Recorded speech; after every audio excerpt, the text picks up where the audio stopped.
आज की वीडियो में हम पढ़ेंगे पेन। पेन की डेफिनेशन है, इसके टाइप्स ऑफ पेन हम पहले की वीडियो के अंदर पढ़ चुके हैं। ये इसका पार्ट सेकंड है। तो इसके अंदर हम पढ़ेंगे neurobiology of pain and body chart for pain. उसके बाद असेसमेंट एंड पेन मैनेजमेंट हम नेक्स्ट वीडियो के अंदर डिस्कस करेंगे। तो हम स्टार्ट करते हैं न्यूरोबायोलॉजी ऑफ पेन से।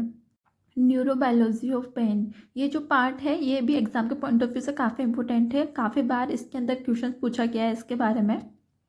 मैं आपको कुछ क्वेश्चंस बताती हूँ इसके अंदर इसके बारे में पूछा गया था। एक तो था discuss definition types and neurobiology of pain. तो अलग से भी इसके बारे में पूछा जाता है, जैसे डेफिनेशन बता दो। टाइप हम पहले की वीडियो के अंदर पढ़ चुके हैं और न्यूरोबायोलॉजी हम आज की वीडियो के अंदर डिस्कस करेंगे। और भी जैसे कि explain in detail the neurobiology of pain, theories of pain, pain relief कैसे हो सकता है, ये फिजियोथेरेपी मॉडलिटीज़ कैसे वर्क करती है, ये सब पूछा जाता है एग्जाम के अंदर। तो ये जो पार्ट है ये पढ़ना बहुत ज़रूरी है। तो इस टॉपिक को हम स्टार्ट करते हैं इसका इंट्रोडक्शन से। Neurobiology of pain explain how pain is produce, transmitted, modified and final perceive by the nervous system. तो न्यूरोलॉजी ऑफ पेन है, इसके बारे में क्या लिखा हुआ है। न्यूरोलॉजी ऑफ पेन एक्सप्लेन करता है कि जो पेन है वो कैसे प्रोड्यूस होता है, कैसे ट्रांसमिट होता है, कैसे मॉडिफाइड होता है और फाइनल ब्रेन में कैसे रिसीव होता है नर्वस सिस्टम के थ्रू। ठीक है। उसके बाद है pain is not only a physical sensations but also an emotional experience involving peripheral nerves, spinal cord and brain.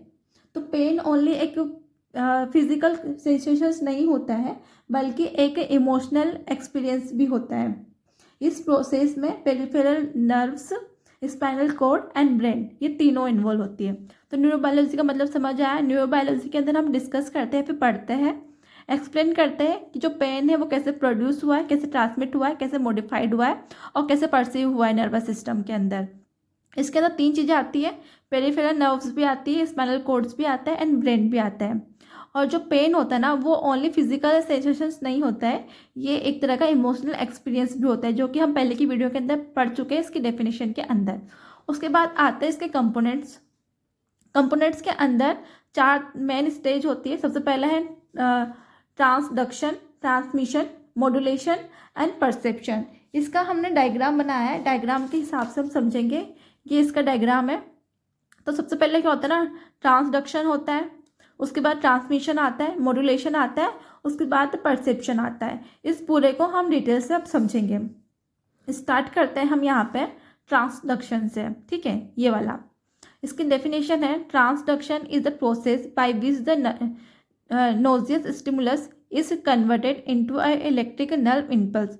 तो ट्रांसडक्शन क्या होता है ना, ट्रांसडक्शन एक तरह का प्रोसेस है जिसमें जो नोजियस स्टिमुलस होता है, मतलब कि जो हार्मफुल स्टिमुलस होता है वो जो है इलेक्ट्रिकल नर्व्स इम्पल्स में कन्वर्ट हो जाता है। तो ट्रांसडक्शन के अंदर क्या हो रहा है, ट्रांसडक्शन के अंदर जो नोजियस स्टिमुलस है वो इलेक्ट्रिकल नर्व इम्पल्स के अंदर कन्वर्ट हो रहा है। ये इसकी डेफिनेशन है।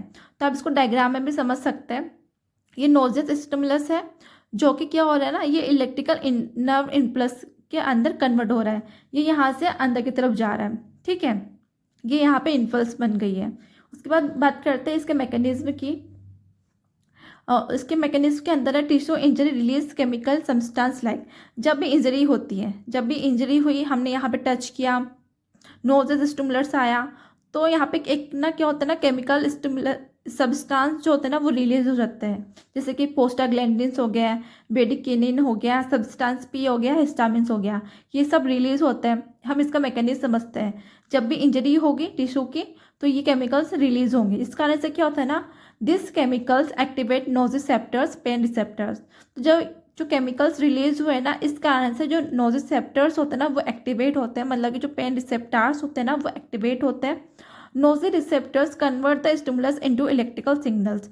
और जो नोजिसेप्टर्स जो है स्टिमुलेट हो रहे हैं, एक्टिवेट हो रहे हैं, वो क्या करते हैं ना, वो नोजिसेप्टर्स क्या होता है ना, वो स्टिमुलस को इलेक्ट्रिकल सिग्नल्स के अंदर कन्वर्ट कर देते हैं। यहाँ पर मैकेनिज्म के अंदर वही बात लिखी हुई है जो हमने डेफिनेशन के अंदर पढ़ी थी। डेफिनेशन में क्या लिखा है, जो भी नोजिस स्टिमुलस है वो कन्वर्ट हो जाते हैं इलेक्ट्रिकल नर्व इम्पल्स में। तो कैसे हो रहा है, तो जब भी इंजरी होती है तो एक सब्सटेंस रिलीज होता है, रिलीज होने के केमिकल सब्सटेंस रिलीज होते हैं, रिलीज होने के कारण जो नोजिसेप्टर्स होते हैं ना वो एक्टिवेट होते हैं, और ये एक्टिवेट होने के बाद वो इसको स्टिमुलस को इलेक्ट्रिकल सिग्नल्स के अंदर कन्वर्ट कर देते हैं। तो ये होता है ट्रांसडक्शन। ठीक है, तो फर्स्ट स्टेप क्या होगी? फर्स्ट स्टेप होती है ट्रांसडक्शन। फिर उसके बाद यहाँ पे ट्रांसडक्शन के अंदर आता है टाइप्स ऑफ स्टिमुली। जो भी स्टिमुलीज होती है ना, उसके कौन कौन से टाइप्स होते हैं, मतलब किस किस कारण से इंजरीज हो सकती हैं। मैकेनिकल हो सकता है, थर्मल हो सकता है और केमिकल हो सकता है। मैकेनिकल के अंदर क्या आएगा? प्रेशर आ गया, कट आ गया। थर्मल के अंदर हीट आ जाएगा, कोल्ड आ जाएगा। केमिकल्स के अंदर आ जाएगा एसिड हो गया, इन्फ्लामेटरी मेडिकेटर्स हो गए, ये सब इसके अंदर आ जाएगा टाइप ऑफ स्टिमुली के अंदर। उसके बाद है इसकी इंपॉर्टेंस क्या है हमारी बॉडी के अंदर। First step in pen production, एक सेकेंड है एक्सप्लेन इन्फ्लामेटरी पेन। तो इसकी इंपॉर्टेंस ये है कि ये जो पेन है, पेन प्रोडक्शन का फर्स्ट स्टेप होता है ये। ठीक है, यहीं से जो पेन है ना वो स्टार्ट होगा। हमने देख लिया किस तरह से स्टार्ट हो रहा है, किस तरह से इलेक्ट्रिक में चेंज हो रही है नर्व इम्पल्स के अंदर वो। और सेकेंड होता है ये इन्फ्लामेटरी पेन को एक्सप्लेन करती है। ठीक है, तो ये अपना पूरा खत्म होता है यहाँ पे फर्स्ट वाला। उसके बाद सेकेंड यहाँ पे आता है ट्रांसमिशन। ट्रांसमिशन इसका सेकेंड स्टेज है या फिर सेकेंड फेज है। देखो ये यहाँ पे आगे सबसे पहले ट्रांसडक्शन, ट्रांसडक्शन के बाद आएगा ट्रांसमिशन। अब ट्रांसमिशन को हम डिटेल से समझते हैं कि क्या होता है ट्रांसमिशन। इसकी definition, transmission is the process by which pain impulses travel from the site of injury to the brain. ठीक है, तो आपको इस डायग्राम से भी समझ आ रहा होगा, इस डायग्राम से अपन समझें। ट्रांसमिशन इज द प्रोसेस, ये एक तरह की प्रोसेस है जिसके अंदर क्या हो रहा है ना, जो पेन इम्पल्स है वो ट्रेवल कर रही है from the site of injury to the brain. ये साइट ऑफ इंजरी है, यहाँ से ये ब्रेन की तरफ ट्रेवल कर रही है, तो इसको हम कह देंगे ट्रांसमिशन। नाम से पता लग रहा है ट्रांसमिट हो रही है, वो इम्पल्स है वो ट्रांसमिट हो रही है ब्रेन की तरफ। कहाँ से? इंजरी की साइड से ब्रेन की तरफ ट्रांसमिट हो रही है, तो इसी को हमने कह दिया ट्रांसमिशन। ठीक है, बात समझ आई। Transmission is the process by which pain impulses travel from the site of injury to the brain. Transmission के अंदर क्या हो रहा है ना, एक तरह की प्रोसेस है जिसके अंदर पेन की जो इम्पल्स होती है ना वो ट्रेवल करती है साइट ऑफ इंजरी से ब्रेन की तरफ। इसका पाथवे के अंदर हम बात करें तो पाथवे के अंदर पाथवे ऑफ पेन ट्रांसमिशन, जो पेन ट्रांसमिशन है ये जो ट्रांसमिट हो रहा है ऊपर की तरफ, ये कौन सा पाथ फॉलो करता है? तो इसके अंदर 3 पाथवे आते हैं। फर्स्ट है first order neuron, second order neuron and third order neuron. इसको भी हम डायग्राम से समझेंगे, इसका भी हमने डायग्राम बनाया हुआ है। ये जो ट्रांसमिशन हो रहा है ना वो कैसे हो रहा है, इसके अंदर first order, second order and third order neuron आता है। ये है इसका डायग्राम। ठीक है, सबसे ये हो गया स्किन रिसेप्टर। मान लो यहाँ पे कोई भी इंजरी होती है तो स्किन रिसेप्टर्स जो है ना वो एक्टिवेट होंगे। यहाँ से फर्स्ट ऑर्डर न्यूरॉन स्टार्ट होता है, उसके बाद यहाँ पे सेकेंड ऑर्डर न्यूरॉन आता है, उसके बाद ऊपर की तरफ थर्ड ऑर्डर न्यूरॉन आता है। ठीक है, तो इस डायग्राम को भी हम समझेंगे, यहाँ पे लिखा हुआ है उस तरह से। ठीक है, आपको एक डायग्राम में समझना पड़ेगा आपको एक बार कि किस तरह से चल रहा है first order, second order and third order neuron. तो फर्स्ट ऑर्डर न्यूरॉन की बात करें, first order neuron pain signals travel through, जो पेन सिग्नल्स होते हैं ना वो ट्रेवल करते हैं ए डेल्टा फाइबर या फिर सी डेल्टा फाइबर्स से। जो ए डेल्टा फाइबर्स होते हैं ना वो फास्ट होता है और ये साफ पेन जो है ना उसको प्रोड्यूस करते हैं, उसको लेके जाते हैं। सी फाइबर्स होते हैं वो स्लो होते हैं एंड डल पेन होते हैं। Cell body located in dorsal root ganglion, जो नर्व्स की जो सेल बॉडीज होती है ना वो कहाँ पे लोकेटेड होती है, वो होती है डोर्सल रूट गैंग्लियन में। ठीक है, ये हो गया इसका फर्स्ट ऑर्डर न्यूरॉन। ठीक है, सॉरी कहाँ गया, ये फर्स्ट ऑर्डर न्यूरॉन की हमने बात कर ली। अब बात करते हैं सेकेंड ऑर्डर न्यूरॉन की। हम सेकेंड ऑर्डर न्यूरॉन के अंदर क्या हो रहा है, enters spinal cord through dorsal horn. तो इसके अंदर क्या होता है ना, जो इम्पल्स होते हैं ना वो स्पाइनल कॉर्ड के अंदर एंटर करती है डोर्सल हॉर्न से। साइनप्स अकर्स इन सब्सटेंसिया जेलेटिनोसा। तो इसके अंदर क्या हो रहा है, जो सब्सटेंसिया नेग्रा है ना में इसके अंदर साइनेप्स होते हैं। ठीक है, उसके बाद यहाँ पर आते हैं fibres cross the opposite side. जो भी फाइबर्स होते हैं ना वो ऑपोजिट साइड में क्रॉस कर जाते हैं, फिर स्पाइनोथैलेमिक ट्रैक में कि उसके थ्रू ऊपर की तरफ जाता है। ठीक है, एसेंट वाया स्पाइनोथैलेमिक ट्रैक। ठीक है, बात समझ आई। तो सबसे पहले देखो क्या हो रहा था, फर्स्ट ऑर्डर न्यूरॉन था, इसके अंदर क्या होता है ना, जो पेन सिग्नल्स है ना वो ट्रेवल करती है ए डेल्टा फाइबर या फिर सी फाइबर्स है। जो नर्व्स के सेल बॉडीज होती है ना वो डोर्सल रूट गैंग्लियन के अंदर लोकेटेड होते हैं। सेकेंड ऑर्डर न्यूरॉन की बात करें तो जो इम्पल्स होती है ना वो एंटर करती है स्पाइनल कॉर्ड में डोर्सल हॉर्न के through. Synapse occurs in substantia gelatinosa. Substantia gelatinosa में साइनप्स होता है।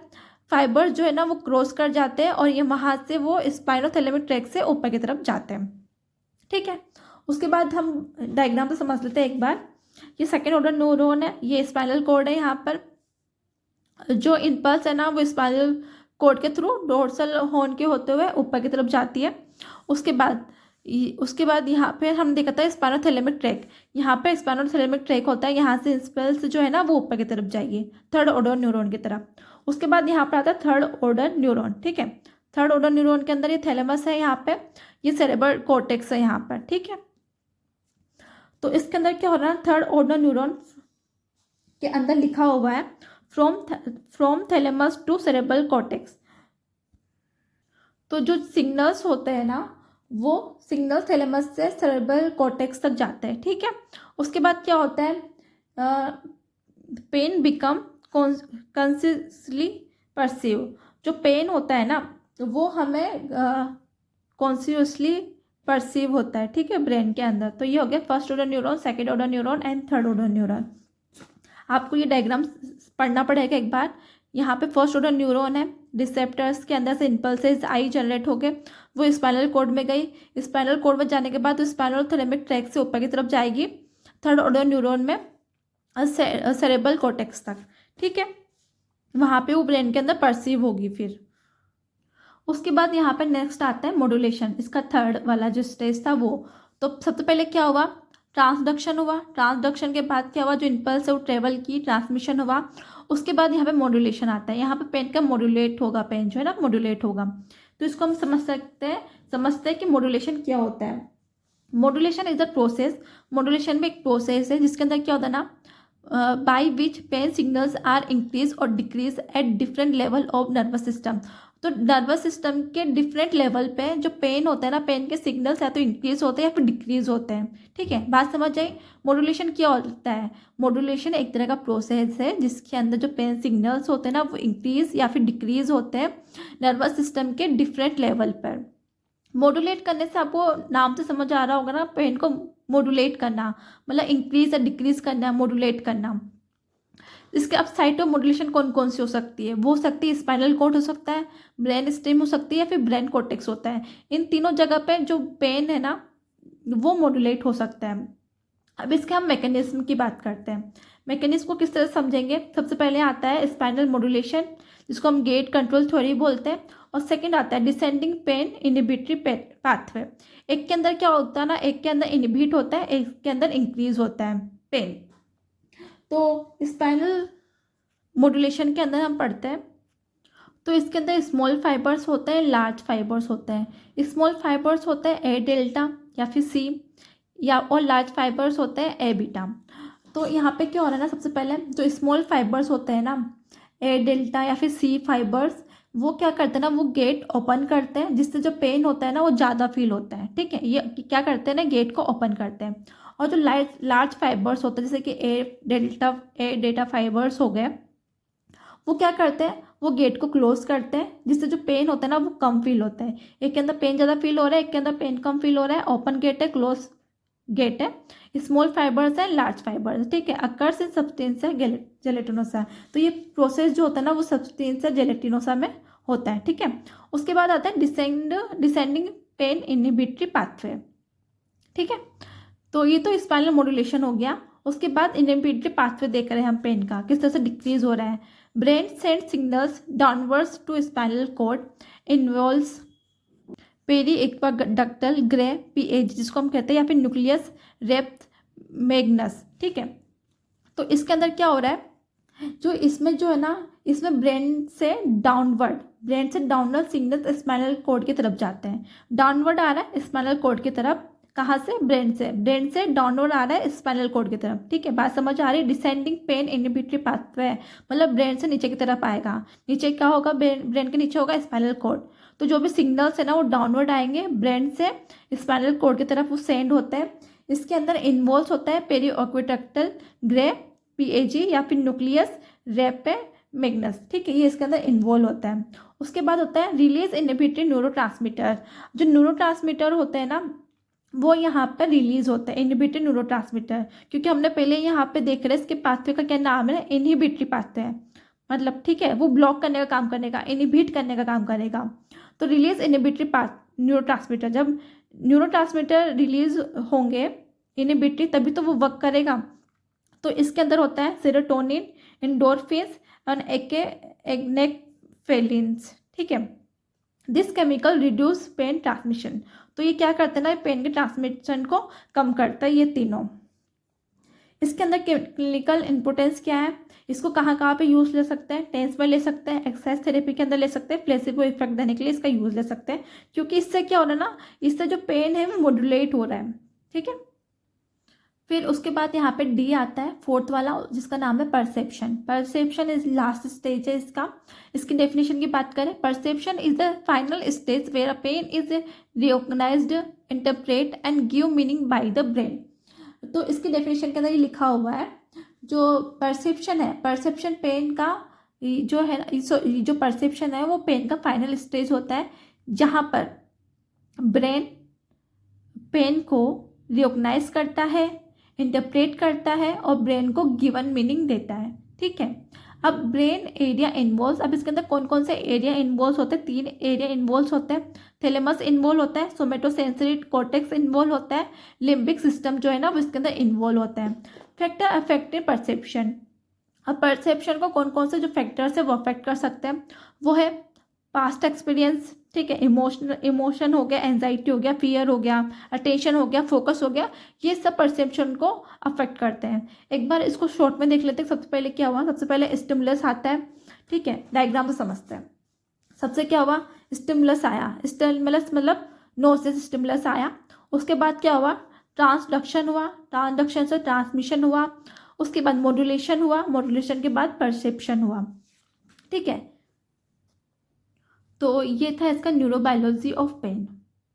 उसके बाद हमने देखा था कि हम न्यूरोबायोलॉजी ऑफ पेन के बाद पढ़ेंगे बॉडी चार्ट, ठीक है, पेन के लिए, फॉर पेन।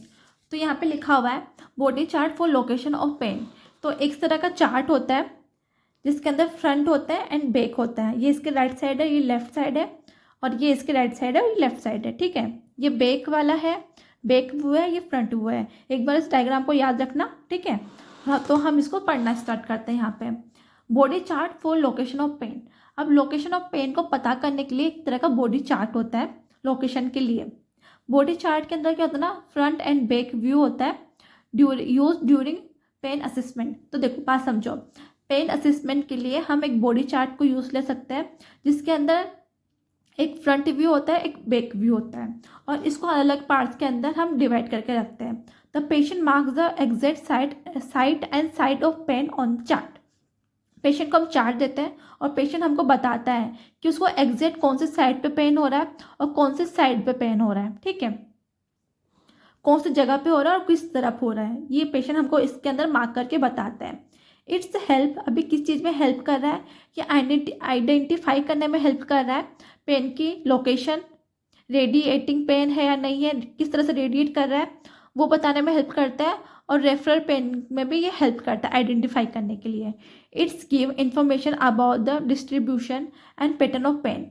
ये क्या करता है ना, ये चार्ट ना हमको एक इन्फॉर्मेशन देखता है जो पेन है ना वो किस तरह से डिस्ट्रीब्यूट हो रहा है और पेन का पैटर्न क्या है, ये समझने में, इन्फॉर्मेशन देने में ये हेल्प करता है। यूजफुल फॉर डॉक्यूमेंटेशन में हेल्प करता है, डाटा कलेक्ट करने में हेल्प करता है, डायग्नोसिस में हेल्प करता है। अगर डायग्नोसिस में हेल्प करेगा तो ट्रीटमेंट प्लानिंग हम ज़्यादा अच्छे से कर पाएंगे, तो ट्रीटमेंट प्लानिंग में हेल्प करता है। और कंपेरिजन ऑफ प्रोसेस, जो प्रोसेस हम देखते हैं ना उसको कंपेयर करने में भी हेल्प करता है, ठीक है। तो इस तरह से ये चार्ट होता है फ्रंट एंड बैक का। इसके अंदर हम अलग अलग एरिया को डिवाइड करके रखते हैं, मार्क करके रखते हैं। अगर मान लो पेशेंट को जहाँ पर पेन होते हैं वो वहाँ पे मार्क करके बता देता है कि मेरे को यहाँ पेन है, यहाँ पेन है, यहाँ पेन है, या फिर यहाँ पेन है। एंटीरियर व्यू होता है, पोस्टीरियर व्यू, दोनों व्यू होते हैं। उसके बाद जो इसके अंदर आते हैं असेसमेंट हम नेक्स्ट वीडियो के अंदर डिस्कस करेंगे। तो आज की वीडियो के अंदर हमने 2 चीज़ें देखी कि न्यूरोबायोलॉजी ऑफ पेन क्या होता है ना, ये भी एग्जाम में पूछा जाता है, और अगर आप बॉडी चार्ट एग्जाम में बनाते हो तो आपको उससे एक्स्ट्रा मार्क्स मिलेंगे। तो हमने समझ लिया कि न्यूरोबायोलॉजी ऑफ पेन होता है ना वो क्या होता है, इसमें 4 तरह के स्टेज होते हैं, और इसके अंदर first, second and third order, तीनों ऑर्डर न्यूरोन्स पे काम में आते हैं, ठीक है। अगर आपको वीडियो अच्छी लगी हो तो उसको लाइक करें, शेयर करें, सब्सक्राइब करें। Thank you.